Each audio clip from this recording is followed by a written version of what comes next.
Amigos y amigas, brother and sister, ¿cómo están? Sean bienvenidos a Aaron Well Music. El día de hoy estamos nuevamente con DJ Omar en la casa. Omar, ¿qué tal? ¿Cómo estás? Mi gente del Perú, ¿cómo estamos? Saludos desde Panamá, ciudad de Panamá, desde Colón. Colón, la ciudad de la costa atlántica de Panamá. Sería como la parte 2 de la parte 1, más que todo hablamos... Parte 2. Parte 2. Estábamos hablando más que todo la parte cultural, ¿no? Las cosas que tú preguntabas, cómo realmente fue que Panamá adoptó la cultura del reggae de Jamaica. Se me pasó un dato muy importante acerca de eso y quiero corregirme. Quiero tener la oportunidad de corregirme. Sí, claro.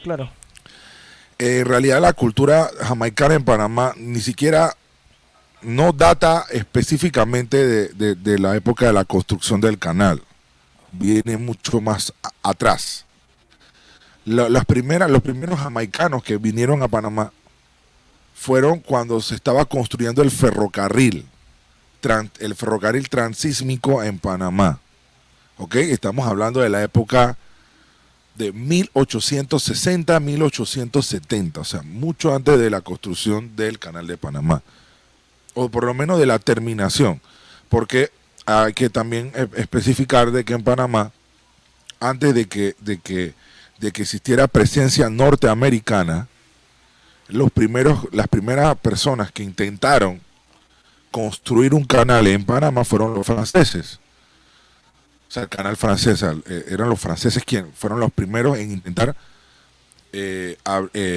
abrir una trocha en la mitad o en el medio de nuestro país para construir el canal, pero por razones de repente por cuestiones de logística, que en su momento a lo mejor no tenían la suficiente tecnología o no habían hecho los suficientes estudios, mucha gente, hubo muchas enfermedades como la fiebre amarilla, la malaria, que obviamente fueron factores que influyeron y otros factores más que influyeron para que los franceses no pudieran terminar la obra, y fue una obra que retomó y finalizó y culminó los Estados Unidos.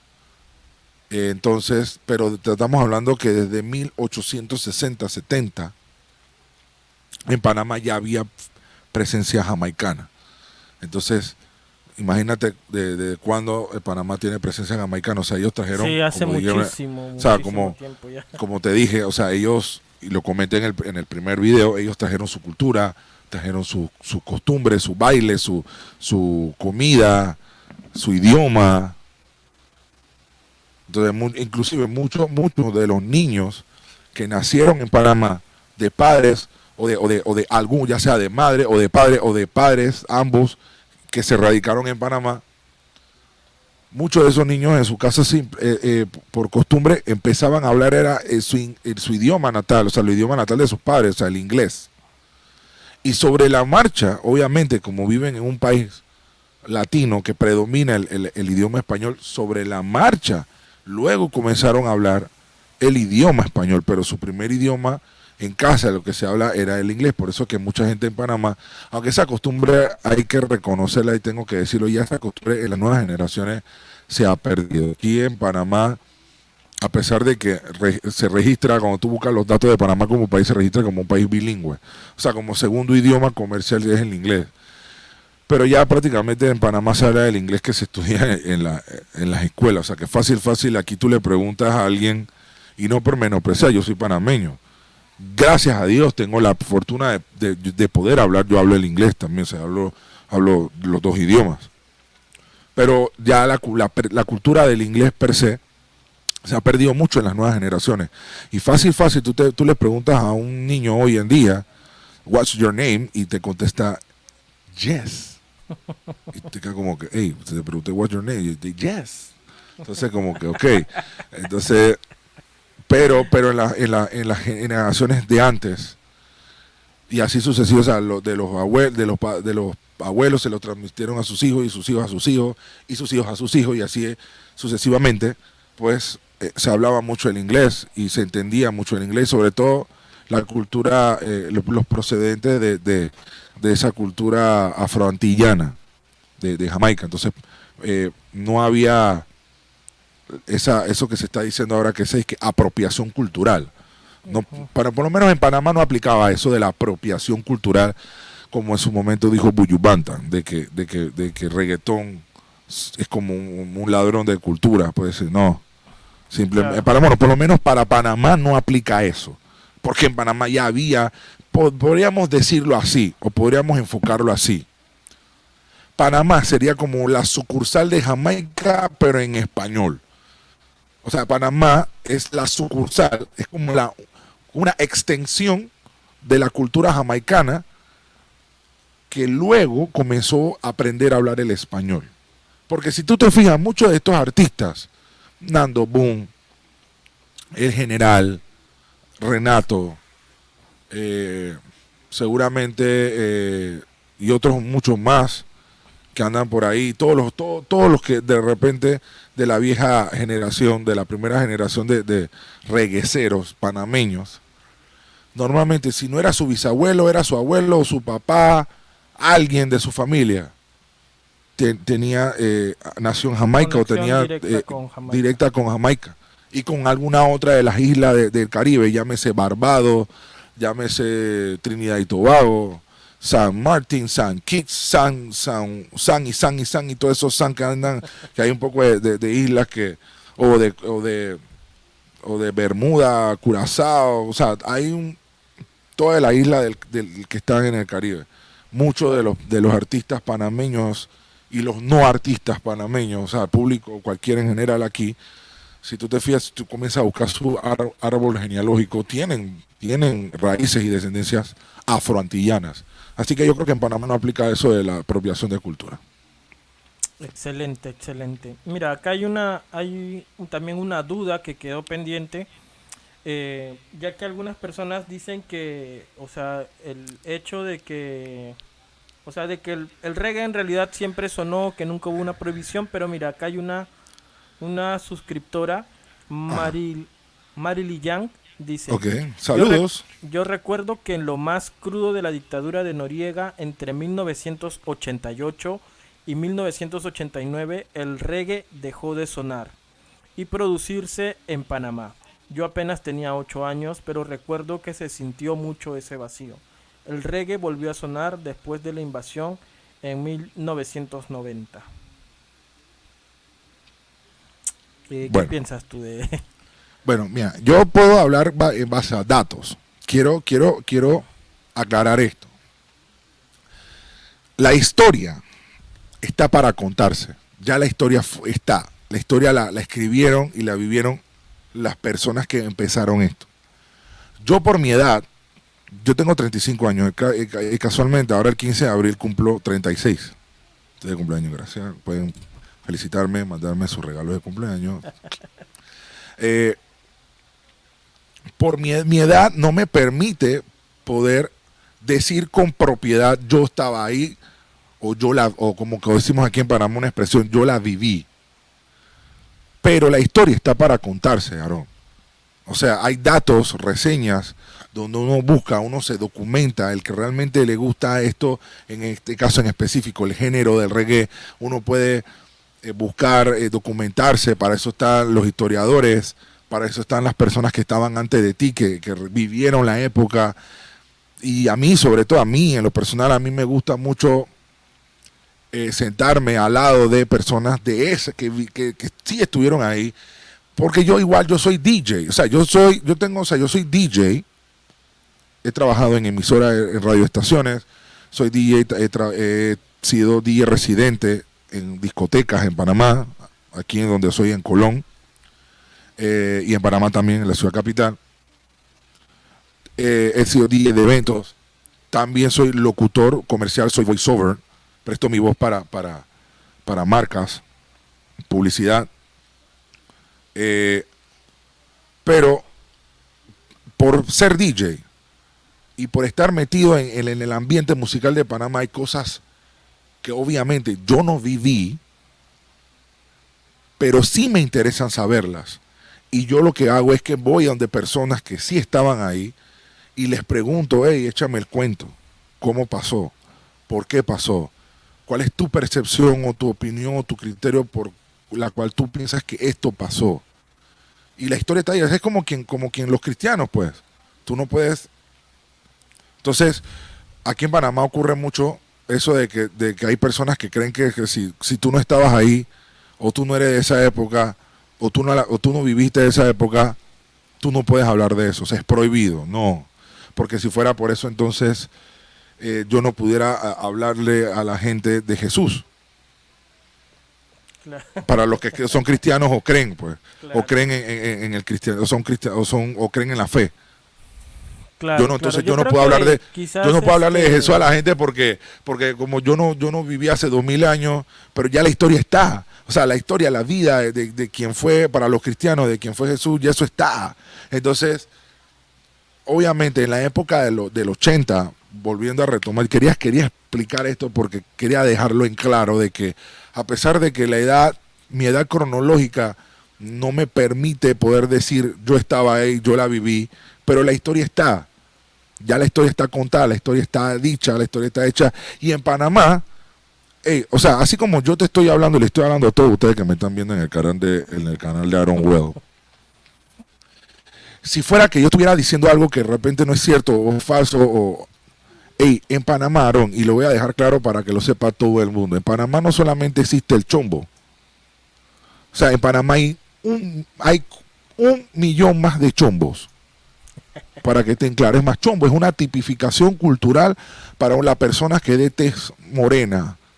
O sea, hablando claro, a los negros, a las personas de raza negra, en Panamá se les tipifica, tienen un alias, un apodo que dicen chombo. Chombón, chombo, chombito. Niño, o sea, ¿ok?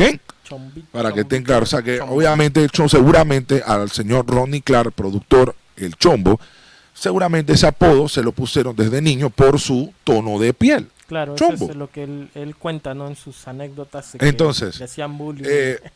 pero en Panamá hay un millón más de chombos. ¿Por qué? Porque no solamente los DJs, no solamente los productores, sino que aquí, Aaron, hay gente que la vivió, gente que era el público, la gente que consumía el género, la gente que iba a las discotecas, la gente que iba a las discotiendas a comprar los LP, los CD, los long play, los acetatos, los discos de pasta, como le decíamos, y a la transición a cassette y después a CDs y ahora a streaming. O sea, aquí el público te puede echar el cuento también como es. Y si realmente yo estuviera diciendo algo que no es, de una vez en los comentarios del video ya me hubieran tirado la bomba. Lo que está hablando no es. Y gracias a Dios los comentarios que están en tu video no pues dicen lo contrario. O sea, la gente está aplaudiendo la forma por la cual yo te conté, y para ti y para toda mi gente querida de Perú y para todo el mundo que nos está viendo a través de tu canal de YouTube, de que cómo fue la parte cultural entre Jamaica y Panamá y por qué fue que Panamá adoptó su cultura, claro, y ese estilo, ¿no? Entonces, mira, acá justo en la década del 80, disculpa, sí existió la censura. Sí existió la censura. O sea, obviamente, si la persona que le puso ese comentario de que creo que fue que le diste que había el comentario de que no, que en la época de la dictadura el general Manuel Antonio Noriega, pero era el general que hacía los eventos, brother. O sea, yo soy el que decido quién canta, yo soy el que digo quién sí, quién no. Es como nosotros aquí en Panamá hay un dicho, en Panamá era un solo maleante, que era el general Noriega. Y si habían otros, todos los maleantes sabían quién era porque el hombre sabía quién era, sabía todo lo que estaba pasando aquí. O sea, aquí no pasaba nada sin que el hombre lo supiera. O sea que obviamente si Chichomán cantó, creo que fue en uno de los cumpleaños de la hija de él, o si fue la boda, o no te podría específicamente decir si fue la boda o el cumpleaños de una de sus hijas.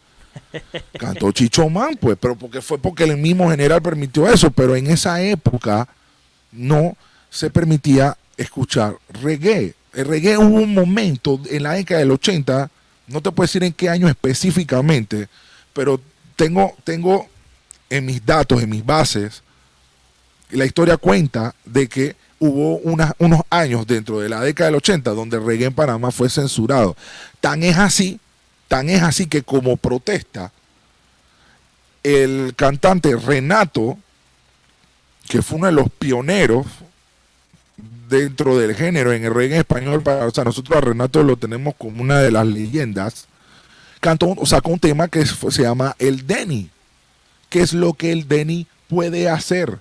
Y si tú escuchas la canción, la letra es como te está contando la historia de un de ese entonces, lo que era el Departamento de Investigación de la Policía Nacional, el DENI,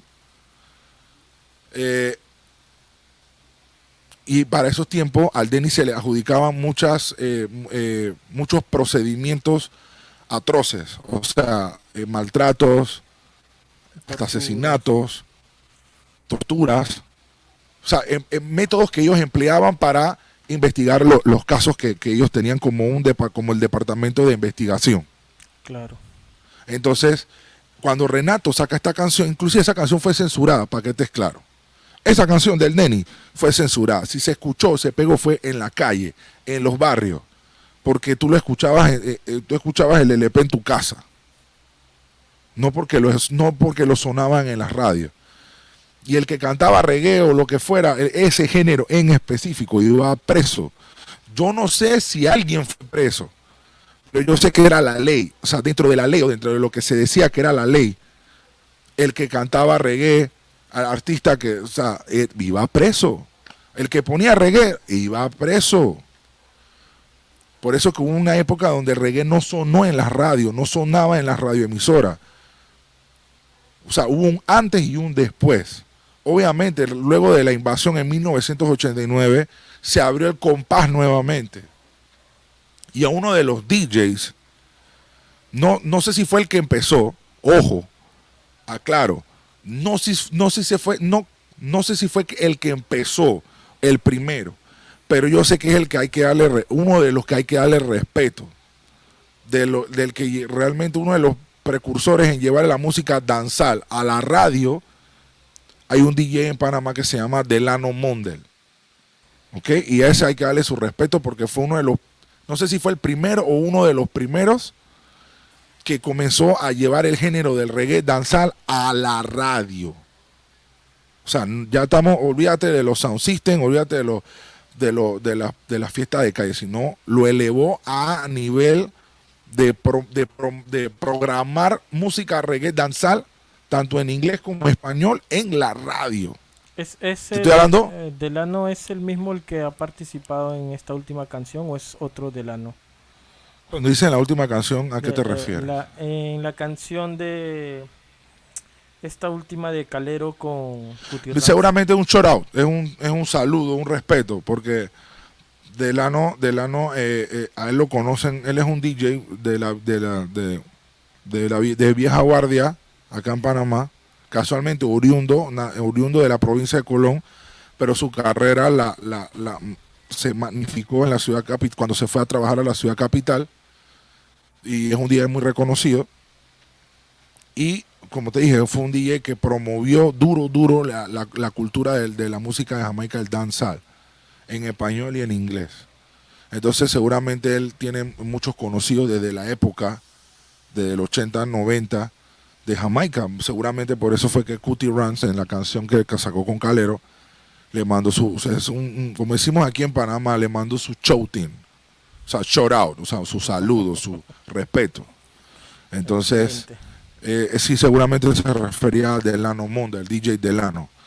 Entonces, no sé, Aaron, o sea, yo siento que es una realidad que no se escapa. Si la persona que hizo el comentario a lo mejor fue a ese evento o fue invitado a ese evento donde Noriega puso a cantar Chichomán, bueno, pues el general que estaba a cargo del mandato del poder gubernamental en ese momento, que no era presidente, ojo, era en un estado militar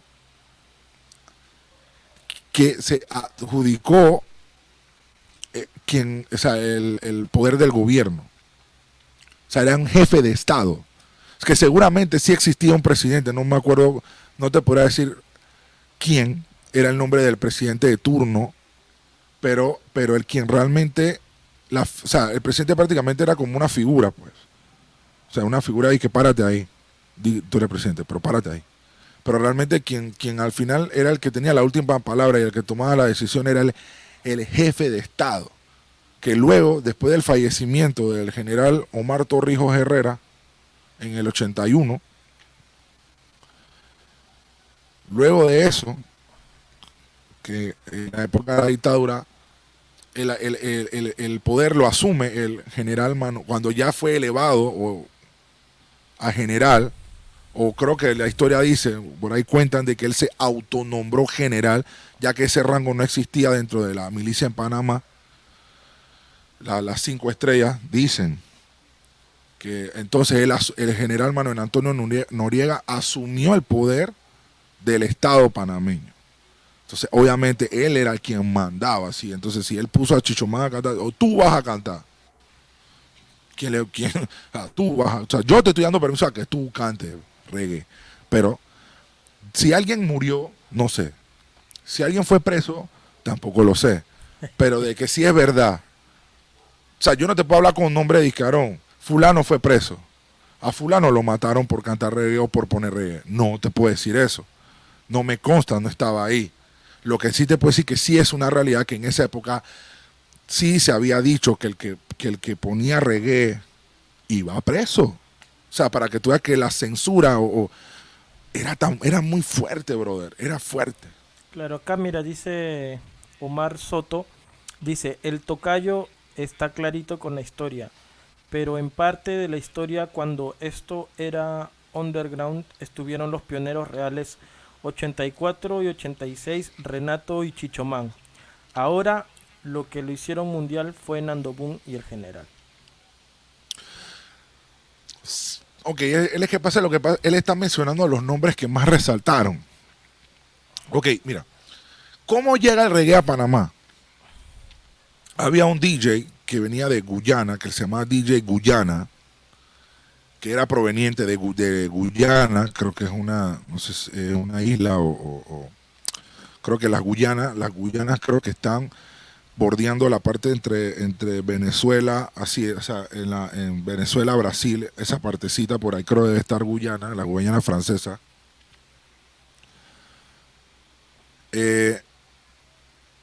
Había un DJ que era de Guyana y se llama DJ Guyana, y él fue quien trae el reggae a Panamá. O sea, fue el primero en comenzar a sonar el género reggae en Panamá. Luego de muchos años, formalmente se dice la historia que el primer artista en grabar una canción de reggae en español, del género reggae en español, es un artista de Colón, proveniente de Colón, que se llama Super Nandy, que graba la primera, o sea, en un estudio que fue en un disco, fue Super Nandy, fue el primer artista de Colón en grabar un reggae en español, reggae, llámese reggae tipo roots, cultura, ¿ok? Luego de eso, entra en muchos tiempos, o sea, no hay que tampoco, o sea, pero de repente imagínate, no sé, unos 2, 3, 4 años después, mientras se escuchaba ese tipo de reggae, entra, o por lo menos, no creo que 4 años, creo que me excedí, por lo menos unos dos años, le pongo, creo yo, estoy asumiendo, estoy diciendo esto bajo mi criterio, claro, opinión personal. Aquí hay un suscriptor que dice que Super Nandy apareció en 1973 con Tingo San y Calito Soul. Ok, Calito Soul, ok, o sea, de repente a lo mejor eran los primeros en cantar. O sea, ya se estaba, era como que tú vas a cantar en tu casa, en tu barrio. Claro, acá dice que en los barrios, en los bares. Sí, pero ya estamos hablando de llevarlo de una manera informal a llevarlo a una formalidad, a elevarlo a una formalidad. Entonces el primero, la historia dice y cuenta de que el primero en grabar un reggae en español fue el artista de Colón, Super Nandi. Luego de eso, sí, habían artistas que son contemporáneos con él. Pasaron 1, 2 años.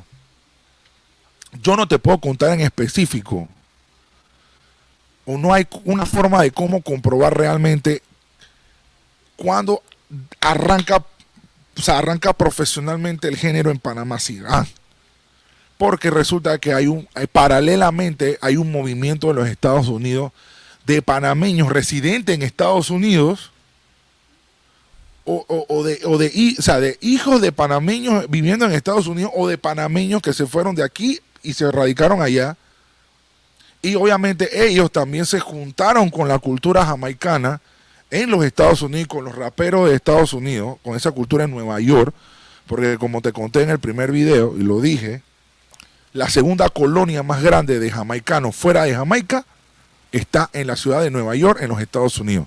La primera colonia más grande de jamaicanos fuera de la isla de Jamaica se encuentra en Londres, Inglaterra.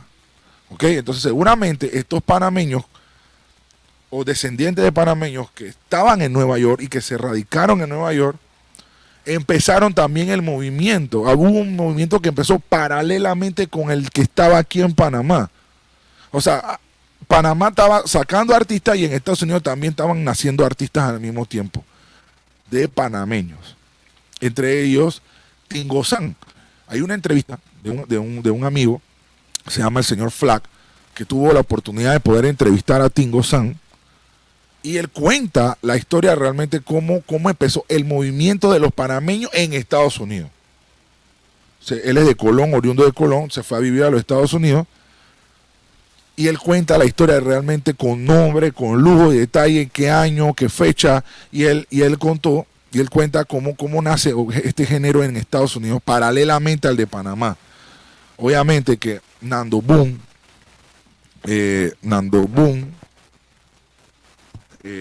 Renato, Chichomán, El General, son artistas que nacieron de esa primera camada de regueceros en Panamá. No fueron los que empezaron, pero fueron los que mejor lo hicieron y los que más sobresalieron. Y obviamente sus carreras y sus logros así lo dicen.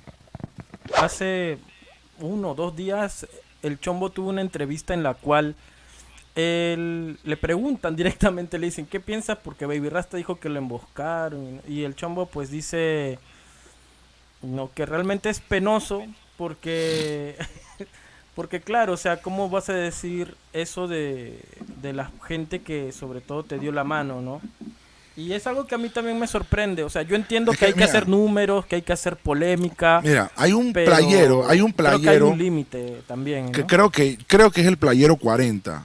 Me parece que creo que es playero 40. Hay un tema de Yana Sopot, pero no es un tema per se.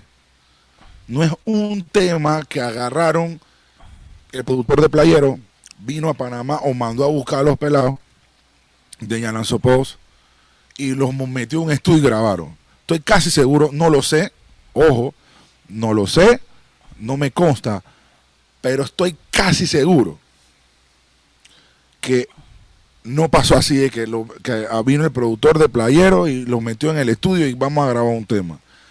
Miren, estoy casi seguro de que eso no pasó así.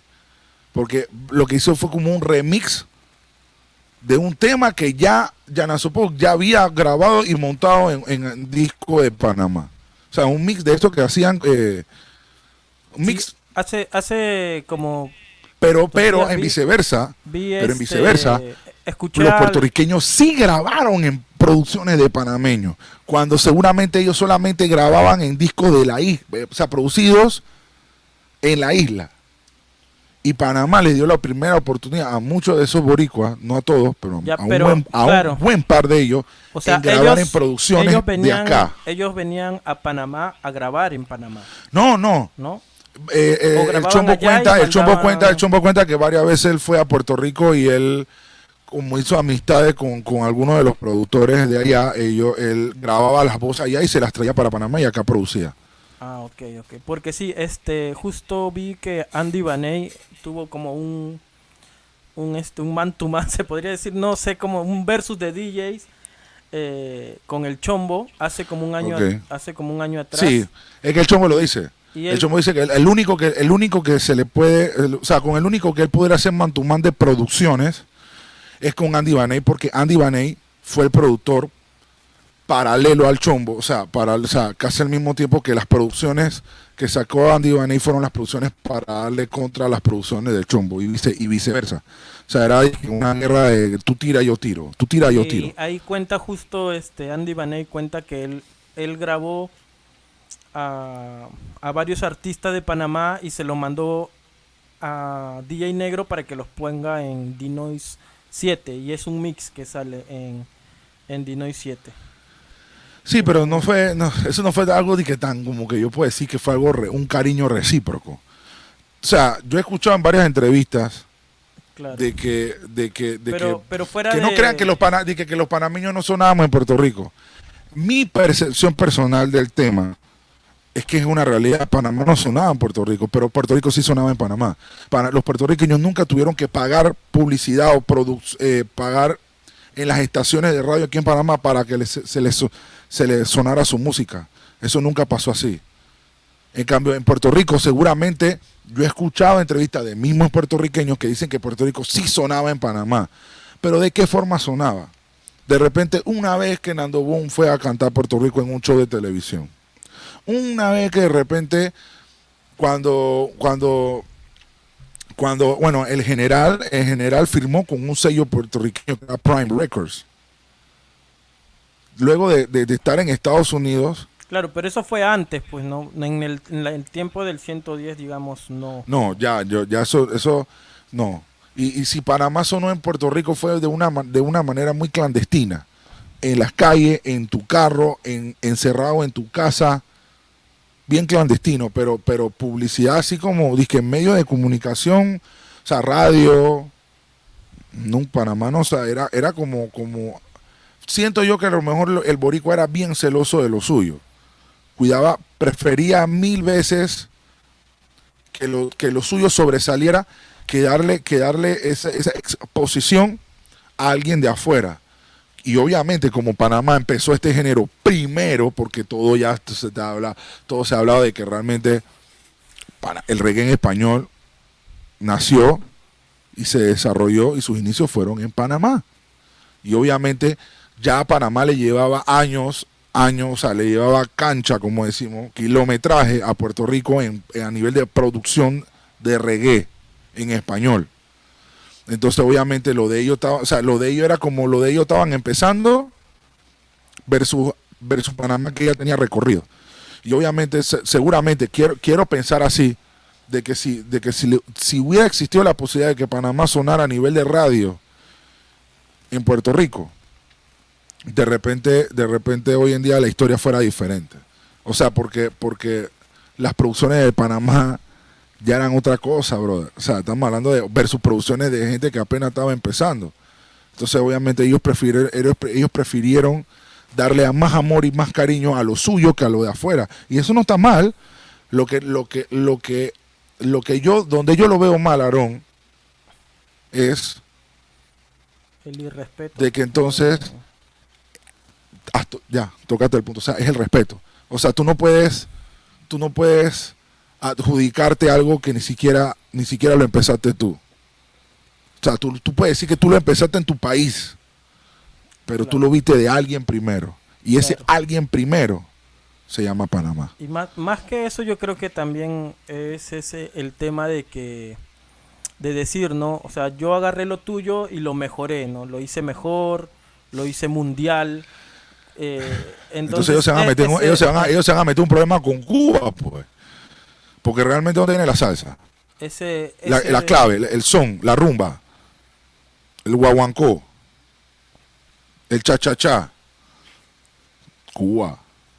claro, claro. Tú no, o sea, lo que yo voy es que uno no puede andar por la vida diciendo, agarrando como algo de una cultura y después decir, no, yo lo voy a mejorar y lo voy a hacer, ¿no? Porque, o sea, está bien, puedes usarlo o hacerlo, pero o sea, uno, que tienes que dar respeto y dos, que tienen, no, o sea, es que no mira, puedes no, es decir que no tú te puedes decir imaginas, que es tú mejor, te o sea, imaginas que es diferente, ya está, es es que a distinto. Puerto Rico nunca le ha convenido ni siquiera darle su respeto a Panamá, porque entonces se le cae el show, se le cae el drama, pues.